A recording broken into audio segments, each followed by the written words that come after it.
आइए सुनिए निर्मला उपन्यास का अंतिम भाग, भाग 17। निर्मला दिन भर चारपाई पर पड़ी रही। मालूम होता है उसकी देह में प्राण ही नहीं है। न स्नान किया न भोजन करने उठी। संध्या समय उसे ज्वर हो आया। रात भर देह तवे की भांति तपती रही। दूसरे दिन भी ज्वर न उतरा। हां, कुछ कुछ कम हो गया था। वह चारपाई पर लेटी हुई निश्चल नेत्रों से द्वार की ओर ताक रही थी। चारों ओर शून्य था। अंदर भी शून्य, बाहर भी शून्य। कोई चिंता न थी, न कोई स्मृति, न कोई दुख। मस्तिष्क में स्पंदन की शक्ति ही न रही थी। सहसा रुक्मिणी बच्ची को गोद में लिए आकर खड़ी हो गई। निर्मला ने पूछा, क्या ये बहुत रोती थी? नहीं, ये तो मिनके तक नहीं। रात भर चुपचाप पड़ी रही। सुधा ने थोड़ा सा दूध भेज दिया था, वही पिला दिया था।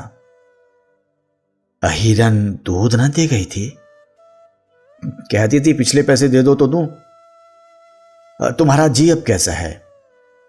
मुझे कुछ नहीं हुआ है, कल जरा देह गर्म हो आई थी। डॉक्टर साहब का तो बुरा हाल हो गया। निर्मला ने घबरा कर पूछा, क्या हुआ? क्या कुशल से है ना? कुशल से हैं कि लाश उठाने की तैयारी हो रही है। कोई कहता है जहर खा लिया था, कोई कहता है कि दिल का चलना बंद हो गया था। भगवान जाने क्या हुआ था। निर्मला ने एक ठंडी सांस ली और रूंधे हुए कंठ से बोली, हाय भगवान, सुधा की क्या गति होगी? वह कैसे जिएगी? ये कहते कहते वह रो पड़ी और बड़ी देर तक सिसकती रही। तब चारपाई से उतरकर सुधा के पास जाने को तैयार हुई। पांव थर थर कांप रहे थे। दीवार थामे खड़ी थी, पर जी न मानता था। न जाने सुधा ने यहां से जाकर पति से क्या कहा। मैंने तो उससे कुछ कहा भी नहीं। न जाने मेरी बातों का वे क्या मतलब समझी। हाय, ऐसे रूपवान, ऐसे दयालु, ऐसे सुशील प्राणी का ये अंत। अगर निर्मला को मालूम होता कि उसके क्रोध का यह भीषण परिणाम होगा, तो वह जहर का घूंट पीकर भी उस बात को हंसी में उड़ा देती। यह सोचकर कि मेरी ही निष्ठुरता के कारण डॉक्टर साहब का यह हाल हुआ, निर्मला के हृदय के टुकड़े होने लगे। ऐसी वेदना होने लगी मानो हृदय में शूल उठ रहा हो। वह डॉक्टर साहब के घर चली। लाश उठ चुकी थी। बाहर सन्नाटा छाया हुआ था। घर में स्त्रियां जमा थी। सुधा जमीन पर बैठी रो रही थी। निर्मला को देखते ही वह जोर से चिल्लाकर रो पड़ी और आकर उसकी छाती से लिपट गई। दोनों देर तक रोती रहीं। जब औरतों की भीड़ कम हुई और एकांत हो गया, तो निर्मला ने पूछा, ये क्या हो गया बहन? तुमने क्या कह दिया? सुधा अपने मन को इसी प्रश्न का उत्तर आज कितनी ही बार दे चुकी थी। उसका मन जिस उत्तर से शांत हो गया था, वही उत्तर उसने निर्मला को दिया। बोली, चुप भी तो ना रह सकती थी बहन। क्रोध की बात पर क्रोध आता ही है। मैंने तो तुमसे कोई ऐसी बात भी ना कही थी। तुम कैसे कहती? कह ही नहीं सकती थी। लेकिन उन्होंने जो बात हुई थी वह कह दी। उस पर मैंने जो कुछ मुंह में आया कहा। जब एक बात दिल में आ गई तो उसे हुआ ही समझना चाहिए। अवसर और घात मिले तो वह अवश्य पूरी हो। यह कहकर कोई नहीं निकल सकता कि मैंने तो हंसी की थी। एकांत में ऐसा शब्द जबान पर लाना ही कह देता है कि नीयत बुरी थी। मैंने तुमसे कभी कहा नहीं बहन, लेकिन मैंने उन्हें कई बार तुम्हारी ओर झांकते देखा। उस वक्त मैंने यही समझा कि शायद मुझे धोखा हो रहा है। अब मालूम हुआ कि उस तांग झांक का क्या मतलब था। अगर मैंने दुनिया ज्यादा देखी होती तो तुम्हें अपने घर ना आने देती।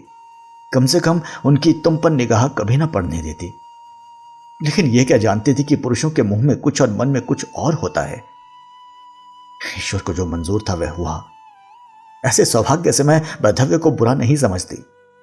दरिद्र प्राणी उस धनी से कहीं सुखी है जिसे उसका धन सांप बनकर काटने दौड़े। उपवास कर लेना आसान है, विषैला भोजन करना उससे कहीं मुश्किल। इसी वक्त डॉक्टर सिन्हा के छोटे भाई और कृष्णा ने घर में प्रवेश किया। घर में कोहराम मच गया। एक महीना और गुजर गया। सुधा अपने देवर के साथ तीसरे ही दिन चली गई। अब निर्मला अकेली थी। पहले हंस बोलकर जी बहला लिया करती थी, अब रोना ही एक काम रह गया। उसका स्वास्थ्य दिन दिन बिगड़ता गया। पुराने मकान का किराया अधिक था, दूसरा मकान थोड़े किराए का लिया। ये एक तंग गली में था। अंदर एक कमरा था और एक छोटा सा आंगन। ना प्रकाश जाता ना वायु, दुर्गंध उड़ा करती थी। भोजन का यह हाल कि पैसे रहते हुए भी कभी कभी उपवास करना पड़ता था। बाजार से लाए कौन? फिर अब घर में कोई मर्द नहीं, कोई लड़का नहीं, तो रोज भोजन बनाने का कष्ट कौन उठाए? औरतों के लिए रोज भोजन करने की आवश्यकता ही क्या? अगर एक वक्त खा लिया तो 2 दिन के लिए छुट्टी हो गई। बच्ची के लिए ताजा हलवा या रोटियां बन जाती थी। ऐसी दशा में स्वास्थ्य क्यों ना बिगड़ता? चिंता, शोक, दुरावस्था एक हो तो कोई कहे, यहां तो त्रैताप का धावा था। उस पर निर्मला ने दवा खाने की कसम खा ली थी। करती ही क्या? उस थोड़े से रुपयों में दवा की गुंजाइश कहां थी? जहां भोजन का ठिकाना न था, वहां दवा का जिक्र ही क्या। दिन दिन सूखती चली जाती थी। एक दिन रुक्मणी ने कहा, बहू इस तरह कब तक घुला करोगी? जी ही से तो जहान है, चलो किसी वैद्य को दिखा लाऊं। निर्मला ने विरक्त भाव से कहा, जिसे रोने ही के लिए जीना हो उसका मर जाना ही अच्छा। बुलाने से तो मौत नहीं आती। मौत तो बिना बुलाए आती है, बुलाने पर क्यों ना आएगी? उसके आने में अब बहुत दिन ना लगेंगे बहन। जह दिन चलती हूं उतने साल समझ लीजिए। दिल ऐसा छोटा मत करो बहू, अभी तुमने संसार का सुख ही क्या देखा है? अगर संसार का यही सुख है जो इतने दिनों से देख रही हूं तो उससे जी भर गया।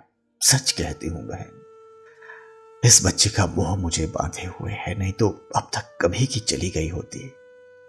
न जाने इस बेचारी के भाग्य में क्या लिखा है। दोनों महिलाएं रोने लगी।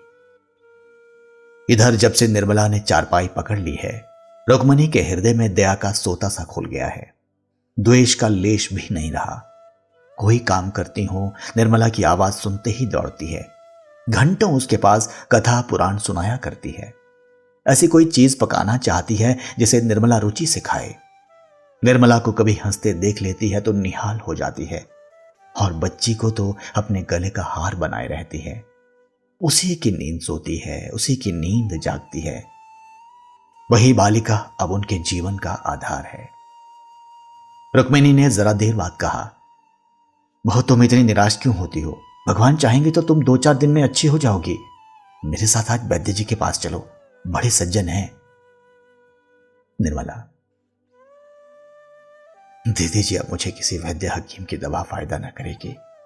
आप मेरी चिंता ना करें, बच्ची को आपकी गोद में छोड़े जाती हूं।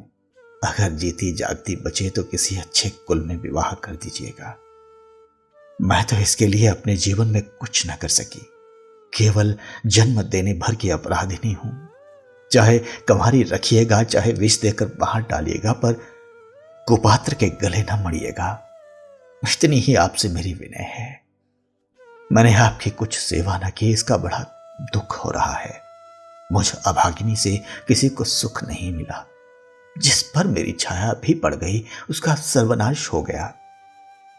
अगर स्वामी जी कभी घर आए तो उनसे कहिएगा कि करमजली के अपराध क्षमा कर दें। रुक्मिणी रोती हुई बोली, बहू तुम्हारा कोई अपराध नहीं। ईश्वर से कहती हूं तुम्हारी ओर से मेरे मन में जरा भी मैल नहीं है। हाँ, मैंने सदैव तुम्हारे साथ कपट किया, इसका मुझे मरते दम तक दुख रहेगा। निर्मला ने कातर नेत्रों से देखते हुए कहा, दीदी जी कहने की बात नहीं, पर बिना कहे नहीं रहा जाता।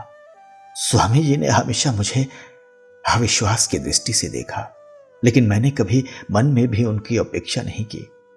जो होना था वह तो हो ही चुका। अधर्म करके अपना परलोक क्यों बिगाड़ती? पूर्व जन्म में न जाने कौन से पाप किए थे जिनका यह प्रायश्चित करना पड़ा। इस जन्म में कांटे बोती तो कौन गति होती? निर्मला की सांस बड़े बेग से चलने लगी, फिर खाट पर लेट गई और बच्ची की ओर एक ऐसी दृष्टि से देखा जो उसके जीवन की संपूर्ण विपत कथा की वृहत आलोचना थी। वाणी में इतनी सामर्थ्य कहां। 3 दिन तक निर्मला की आंखों से आंसुओं की धारा बहती रही। वह न किसी से बोलती थी, न किसी की ओर देखती थी और न किसी की कुछ सुनती थी, बस रोए चली जाती थी। उस वेदना का कौन अनुमान कर सकता है। चौथे दिन संध्या समय वह विपत्ति कथा समाप्त हो गई। उसी समय जब पशु पक्षी अपने अपने बसेरे को लौट रहे थे, निर्मला का प्राण पक्षी भी दिन भर शिकारियों के निशानों, शिकारी चिड़ियों के पंजों और वायु के प्रचंड झोंकों से आहत और व्यथित अपने बसेरे की ओर उड़ गया। मोहल्ले के लोग जमा हो गए। लाश बाहर निकाली गई। कौन दाह करेगा, यह प्रश्न उठा। लोग इसी चिंता में थे कि सहसा एक बूढ़ा पथिक एक बोकचा लटकाए आकर खड़ा हो गया। यही मुंशी तोताराम थे।